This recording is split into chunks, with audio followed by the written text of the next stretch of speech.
My name is Sarah. I used to think love was distributed equally in families, until I learned that some children are born into quota systems, and I had apparently exceeded mine. The reading of Dad's will took place on a Tuesday morning in November, the kind of gray day that makes everything feel muted and distant. I sat in the leather chair across from Mr. Henderson, our family lawyer, my hands folded neatly in my lap like I'd been taught as a child. Mom sat to my right, her purse clutched against her chest like armor.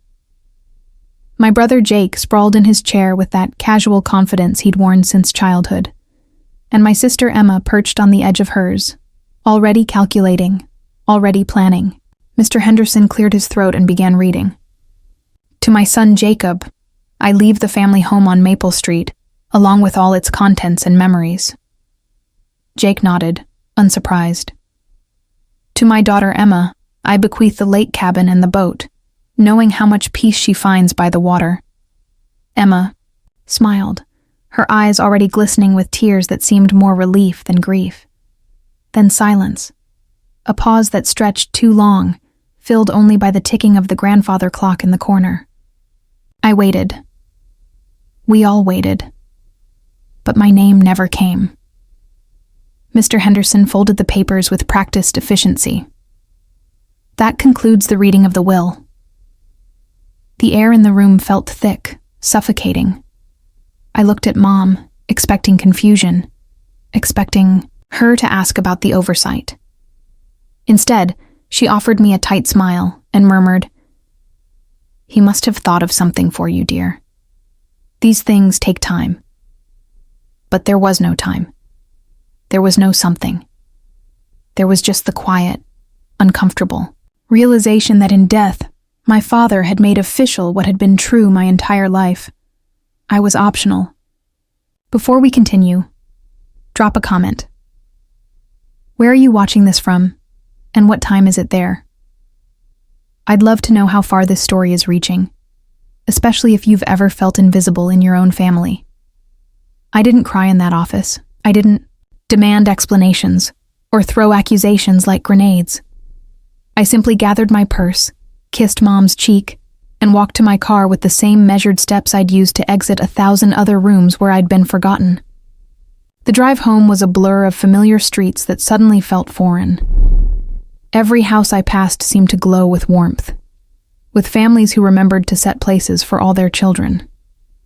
I pulled into my apartment complex and sat in the parking space for 20 minutes, engine off, watching other people's lives through lit windows. This wasn't sudden heartbreak. This was confirmation. Growing up, I was the child who stood slightly outside every family photo, not because there wasn't room, but because no one thought to make room. I was the birthday that got postponed, because Emma had a recital, the graduation that was celebrated, with a grocery store cake because Jake's baseball tournament ran late. I was the daughter who learned to celebrate her own achievements quietly, who became an expert at swallowing disappointment until it became a permanent knot in my chest. I remember being 8 years old, sitting at the kitchen table doing homework, while Mom helped Emma with her science project and Dad coached Jake through his math problems. When I raised my hand for help, Dad glanced over and said, "You're smart, Sarah. Figure it out." It wasn't cruel. It wasn't meant to hurt. It was just the casual dismissal of a child who had proven she could survive neglect. And I did survive it. I became self-sufficient by necessity. The daughter who never asked for rides, never needed help with college applications, never called home crying about heartbreak because I'd learned that my problems were mine to solve. I built a successful career in marketing, bought my own apartment, traveled to places they'd never think to visit. I became everything they raised me to be, independent to the point of invisibility. The days after the will reading passed in a strange haze. I went to work, smiled at colleagues, attended meetings, but inside I felt hollowed out, like someone had scooped away the part of me that still hoped for recognition. My phone buzzed occasionally, with texts from Emma about cleaning out the cabin, from Jake about estate sale details, from Mom asking if I was doing okay, with that specific tone that meant please don't make this harder than it already is. I wasn't angry. Anger would have been cleaner, more honest. Instead, I felt this terrible clarity, like finally putting on glasses and realizing the world had always been blurry. Every Christmas morning where my stocking was noticeably lighter, every family vacation where I was the one who stayed home to watch the house, every achievement of mine that was met with polite applause while theirs received standing ovations. It all made sense now. One evening, while organizing my apartment with the manic energy of someone trying to control what little they can, I found myself pulling out old photo albums and letters. Not because I was feeling nostalgic, but because I needed to confirm something. I needed to see if there had ever been evidence that I mattered, that I hadn't imagined the moments where Dad seemed proud of me. Most of the family photos told the story I expected. Me on the periphery, half smiling, always slightly out of focus. But buried in a shoebox of old correspondence, I found something that made me pause. A postcard from Dad, sent during a business trip when I was 16. The front showed a sunset over some generic mountain range, but on the back, in his familiar scrawl, were words meant only for me. Sarah, saw this sunset and thought of your photography project. You have an eye for beauty that others miss. Remember, what's quietly earned is never truly forgotten. Love, Dad. I stared at that postcard for a long time, tracing the words with my finger. He'd never praised my photography to anyone else, never hung my pictures on the refrigerator like he did with Jake's baseball trophies or Emma's honor roll certificates. But he'd noticed, he'd remembered. What's quietly earned is never truly forgotten. The phrase echoed in my mind for days. There was something deliberate about it, something that felt like more than just fatherly encouragement. I found myself digging deeper into the boxes of memories, looking for other instances of that specific phrase or similar sentiment. 3 weeks after the will reading, I made a decision that surprised even me. I called Mr. Henderson's office and scheduled an appointment. Not to contest the will. I wasn't interested in fighting my siblings for assets they'd already claimed in their hearts. I wanted to understand. The law office felt different this time. Smaller somehow. Mr. Henderson greeted me with the careful courtesy reserved for the bereaved. But there was something else in his expression. Something that looked almost like guilt. I need to ask you something, I said, settling into the same chair where I'd learned I was expendable. Was there nothing? No letter, no small bequest? No mention of me anywhere in Dad's papers? Mr. Henderson shifted in his chair, his fingers drumming against the desktop. He was quiet for so long I wondered if he'd heard me. Then he sighed, the kind of deep exhale that carries the weight of secrets. Your father was a very thoughtful man, he said finally. He came to see me several times over the years, updating his will, making changes. The document we read last month was his final version, yes. But he opened his desk drawer and withdrew a manila envelope, my name written across it in Dad's unmistakable handwriting. My heart stopped. He gave this to me personally, about 6 months before he passed. Made me promise to give it to you privately, regardless of what the official documents contained. He was very specific about that. It was to be a separate conversation, away from the family. My hands trembled as I reached for the envelope. It was heavier than I'd expected, thick with more than just a letter. Mr. Henderson watched me with an expression I couldn't read, something between sympathy and anticipation. Take your time, he said gently. I'll step out and give you some privacy. Alone in that office, surrounded by law books and the lingering scent of coffee, I opened the envelope that would change everything I thought I knew about my father, about my family, about my place in the world. The letter was written in Dad's careful script, the handwriting I'd seen on birthday cards and permission slips throughout my childhood. But this was different. This was intimate, urgent, real in a way our conversations had never been. My dearest, Sarah, it began, and already I was crying because he'd never called me that out loud, never used words that soft and claiming.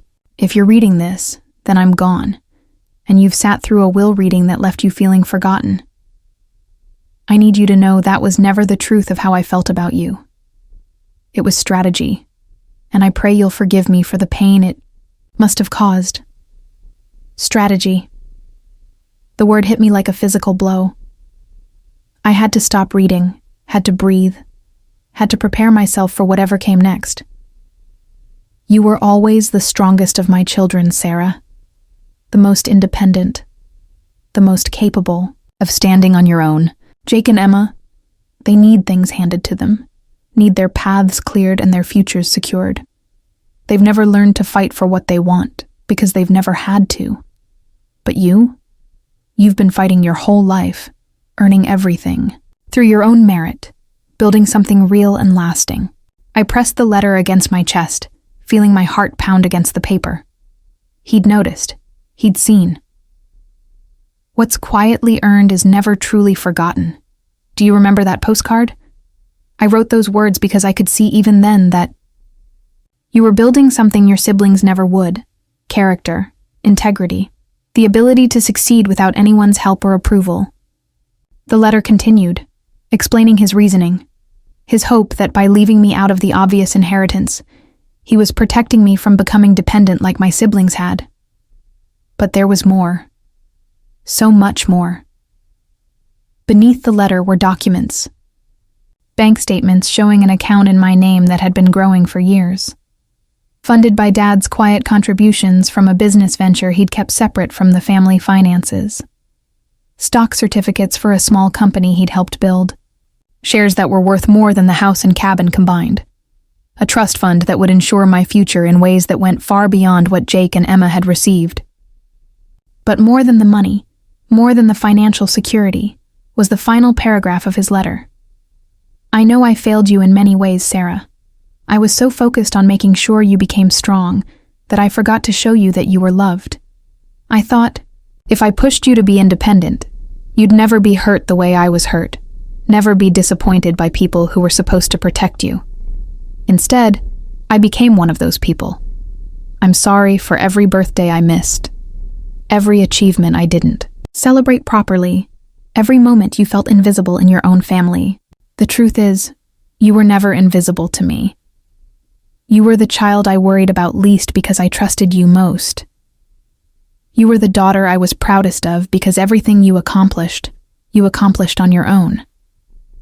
Jake and Emma will inherit things from me, but you inherited something better.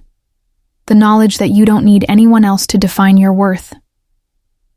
Take this money, these investments, this security I'm giving you, and know that they come with no strings attached.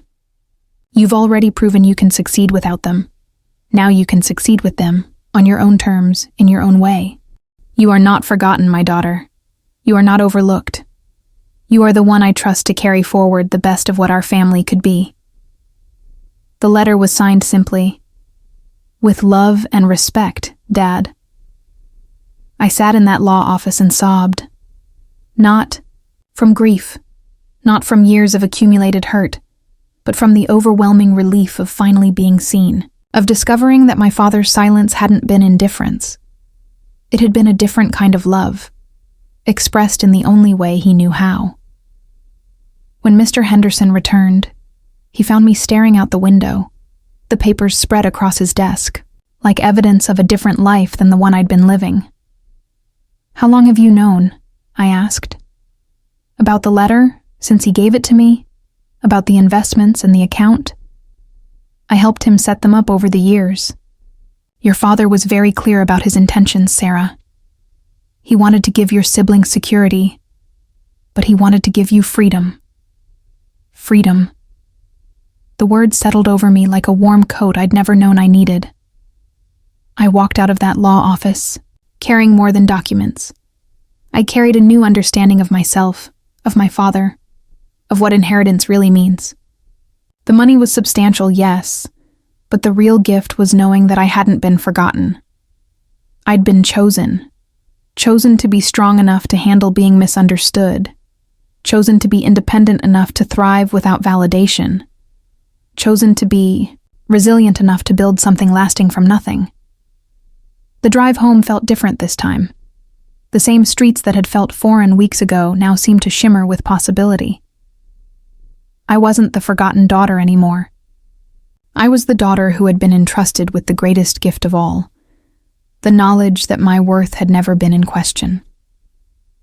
But knowledge and peace are different things, and I still had to decide what to do with this revelation. That evening, I sat in my apartment with Dad's letter spread across my coffee table, reading it again and again. Each time, new details emerged. His mention of business trips where he'd thought of me but never called. Awards I'd won that he'd kept newspaper clippings of, though he'd never mentioned them. Small moments of pride he'd experienced but never shared. We'd been having a relationship this entire time. I just hadn't known it. My phone buzzed with a text from Emma. Mom wants to have everyone over for Sunday dinner. She says we need to discuss some estate details. Can you come? I stared at the message for a long time. 2 weeks ago I would have gone, would have sat quietly while they discussed their inheritance, would have smiled and nodded, and pretended I didn't feel like a guest at my own family table. But everything was different now. I typed back, I'll be there. Sunday dinner at Mom's house had always been a performance. Emma would arrive with perfectly styled hair and updates about her social life. Jake would sprawl across Dad's old chair, talking loudly about work or sports or whatever was, making him feel important that week. I would help Mom in the kitchen, setting the table, serving food, cleaning up afterward. Useful but unremarkable. Essential but unacknowledged. This Sunday, I arrived exactly on time, carrying a bouquet of flowers I'd never bothered with before. Mom answered the door with her usual harried smile, already apologizing for something. The house wasn't quite ready. Dinner was running late. She'd forgotten to buy dessert. You look different, she said, studying my face as I handed her the flowers. I did look different. I felt different. There's something about knowing you're valued that changes how you carry yourself, how you meet people's eyes, how you take up space in a room. Jake and Emma were already at the dining room table, papers spread between them like battle plans. Estate documents, realtor information, insurance forms. They looked up when I entered, and for the first time in my life, I didn't automatically move to the kitchen to help. Instead, I took my usual seat and folded my hands, waiting. Sarah, Emma began, her voice carrying that careful tone people use when they're about to ask for something they're not sure they deserve. We've been talking, and we want you to know that we don't feel right about the way Dad's will was structured. I raised an eyebrow, genuinely curious about where this was heading. Jake leaned forward, his expression unusually serious. We know you were hurt by being left out. That wasn't fair, and it doesn't represent how we feel about you as part of this family. So we've decided, Emma continued, to share our inheritance with you. Split everything 3 ways, the way it should have been from the beginning. They looked at me expectantly, waiting for gratitude, for relief, for the emotional reunion they'd probably imagined. Mom hovered in the doorway, dish towel in hand, her face bright with hope for family harmony. I felt a strange calm settle over me. These were good people, my siblings. Flawed, certainly, shaped by a lifetime of being handed things they hadn't earned, but not malicious. They genuinely believed they were fixing an injustice, offering me charity that would solve everything. They had no idea that I was already wealthier than both of them combined. That's very generous of you, I said quietly. But it's not necessary. Jake blinked, confused. What do you mean it's not necessary? Sarah, you were completely left out. We can't just accept that. Actually, I said, reaching into my purse and withdrawing a folder. I wasn't left out. I just received my inheritance differently. I placed the bank statements on the table, watching their expressions change as they processed the numbers. The investment documents followed, then the letter, Dad's letter, with its explanation of why he'd chosen to handle things this way. The silence that followed was profound. Not uncomfortable, not awkward. but the deep quiet that comes when people realize they've fundamentally misunderstood something important. Emma was the first to speak, her voice barely above a whisper. He planned this? For years, apparently. I kept my tone gentle, matter of fact. He wanted you both to have security, the house, the cabin, things that would give you a foundation. But he wanted me to have something different. Freedom. Jake read from the letter, his voice catching slightly on the word. Mom had moved closer, reading over Emma's shoulder, her hand pressed to her mouth. When she looked up at me, her eyes were bright with tears. I never knew, she said. He never told me about any of this. I thought he'd just forgotten, or that there'd been some mistake with the lawyer. He couldn't tell you, I said, understanding Dad's strategy. Even better now. You would have tried to talk him out of it, or you would have accidentally revealed it. He needed this to happen exactly the way it happened. But you must have been so hurt, Emma said. And for the first time in years, I heard genuine concern in her voice when she was talking about my feelings. I admitted. For about 3 weeks, I was devastated. I thought it confirmed everything I'd always believed about my place in this family. What place? Jake asked, genuinely confused.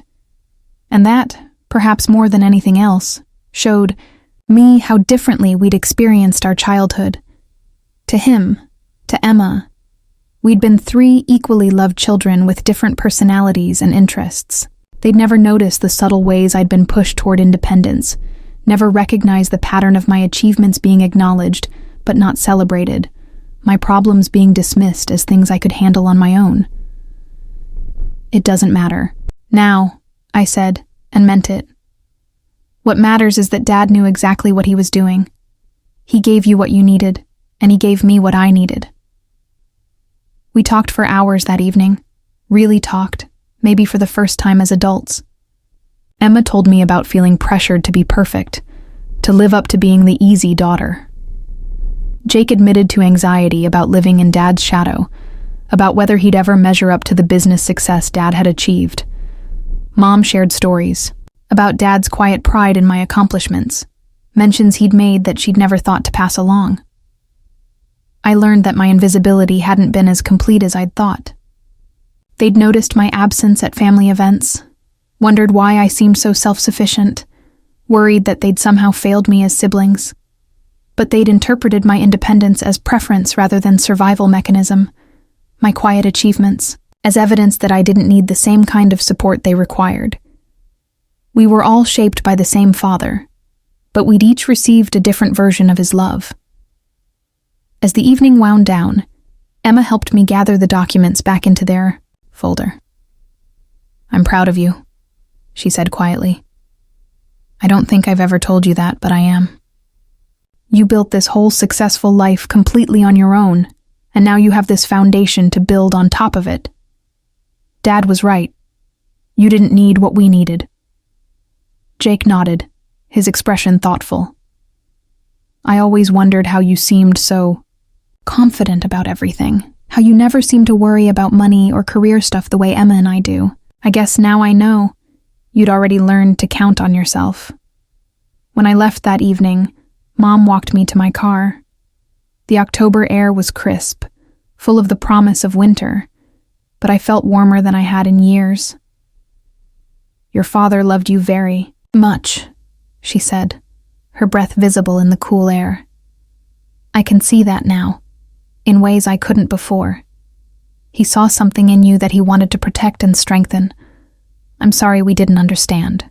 There's nothing to apologize for, I said, and realized I meant it. We all did the best we could with what we understood at the time. She hugged me then, a real hug, the kind that acknowledges shared history and genuine affection. When she pulled back, she was smiling through her tears. I'd like to spend more time with you, she said. Real time. Not just holiday gatherings where we're all performing family for each other. I'd like that too. Driving home that night, I thought about inheritance and what it really means. My siblings had inherited security, a house, a cabin, assets that would provide stability for their futures.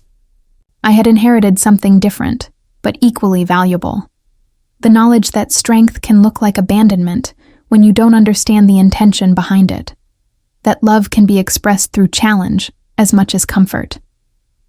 More than that, I'd inherited a story about myself that was completely different from the one I'd been telling. I wasn't the forgotten daughter, the afterthought, the expendable one. I was the daughter trusted to become something extraordinary without anyone else's help. I was the child loved enough to be allowed to struggle, to fail, to find my own way to success. In the weeks that followed, my life began to shift in subtle but profound ways. The financial security Dad's investments provided allowed me to take risks I'd never considered before. I left my corporate job and started a consulting firm, using the skills I'd developed over years of solving problems independently. The business grew quickly, built on the foundation of competence and reliability I'd spent decades establishing. But the real change was internal. I stopped apologizing for taking up space, stopped making myself smaller to accommodate other people's comfort. I joined my family gatherings not as the helpful daughter who cleaned up after everyone else, but as an equal participant with opinions worth hearing and stories worth telling. Emma and I began meeting for lunch once a month, building the sister relationship we'd never quite managed as children. Jake started calling me for advice about business decisions, recognizing expertise he'd never acknowledged before. Mom and I discovered we both loved old movies and began having regular film nights, creating new traditions that belonged just to us. 6 months after that Sunday dinner, I was having coffee with a colleague when she asked me about my family. "You seem really grounded," she said. "Like you know exactly who you are and where you fit in the world. That's rare." I thought about her observation for a long time afterward. She was right. I did know who I was now. I was Sarah, the daughter who had been loved in a language she didn't understand until it was translated by time and perspective. I was the child who had been prepared for independence rather than dependence, strength rather than comfort. I was the inheritor of something more valuable than property or money, the knowledge that worth isn't determined by how much attention you receive, but by what you do with the foundation you're given. Sometimes the greatest gift is being trusted to become who you're meant to be without interference, even when that trust looks like abandonment to everyone watching. The envelope that changed everything sits in my desk drawer now. Dad's letter carefully preserved between sheets of protective plastic. I don't need to read it often anymore. Its message has become part of who I am. But sometimes, when I'm facing a challenge or making a difficult decision, I'll take it out and remember his words. What's quietly earned is never truly forgotten. He was right about that. Just as he was right about so many things I didn't understand when he was alive. The inheritance he gave me wasn't house deeds or stock certificates, though those were part of it. It was the inheritance of knowing that some people love you enough to let you become strong, even when that strength requires distance, even when that love goes unrecognized for years. I used to think I was the daughter who got nothing. Now I know I was the daughter who got everything, just wrapped in a package I didn't recognize until I was ready to open it. And sometimes, that's exactly how love is supposed to work. Quietly earned, patiently given, and finally understood when the timing is right and the heart is ready to receive it.